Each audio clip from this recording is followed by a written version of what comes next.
Exodus chapter 14. Then the Lord said to Moses, "Tell the Israelites to turn back and encamp near Pi-hahiroth, between Migdol and the sea. They are to encamp by the sea, directly opposite Baal-zephon. Pharaoh will think the Israelites are wandering around the land in confusion, hemmed in by the desert. And I will harden Pharaoh's heart, and he will pursue them. But I will gain glory for myself through Pharaoh and all his army, and the Egyptians will know that I am the Lord." So the Israelites did this. When the king of Egypt was told that the people had fled, Pharaoh and his officials changed their minds about them and said, "What have we done? We have let the Israelites go and have lost their services." So he had his chariot made ready and took his army with him.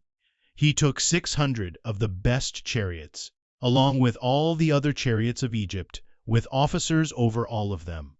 The Lord hardened the heart of Pharaoh, king of Egypt, so that he pursued the Israelites, who were marching out boldly. The Egyptians, all Pharaoh's horses and chariots, horsemen and troops, pursued the Israelites and overtook them as they camped by the sea near Pi-hahiroth, opposite Baal-zephon. As Pharaoh approached, the Israelites looked up, and there were the Egyptians, marching after them. They were terrified and cried out to the Lord. They said to Moses, "Was it because there were no graves in Egypt that you brought us to the desert to die? What have you done to us by bringing us out of Egypt? Didn't we say to you in Egypt, 'Leave us alone, let us serve the Egyptians'? It would have been better for us to serve the Egyptians than to die in the desert." Moses answered the people, "Do not be afraid. Stand firm, and you will see the deliverance the Lord will bring you today. The Egyptians you see today you will never see again. The Lord will fight for you. You need only to be still." Then the Lord said to Moses, "Why are you crying out to me? Tell the Israelites to move on. Raise your staff and stretch out your hand over the sea to divide the water, so that the Israelites can go through the sea on dry ground. I will harden the hearts of the Egyptians so that they will go in after them. And I will gain glory through Pharaoh and all his army, through his chariots and his horsemen.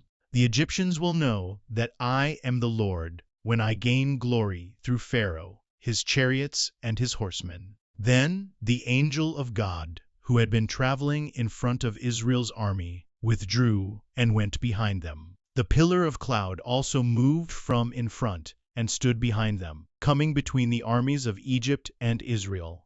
Throughout the night the cloud brought darkness to the one side and light to the other side, so neither went near the other all night long. Then Moses stretched out his hand over the sea, and all that night the Lord drove the sea back with a strong east wind and turned it into dry land. The waters were divided, and the Israelites went through the sea on dry ground, with a wall of water on their right and on their left. The Egyptians pursued them, and all Pharaoh's horses and chariots and horsemen followed them into the sea.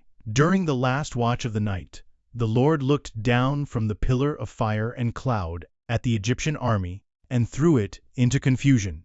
He jammed the wheels of their chariots so that they had difficulty driving, and the Egyptians said, "Let's get away from the Israelites. The Lord is fighting for them against Egypt." Then the Lord said to Moses, "Stretch out your hand over the sea so that the waters may flow back over the Egyptians and their chariots and horsemen." Moses stretched out his hand over the sea, and at daybreak the sea went back to its place.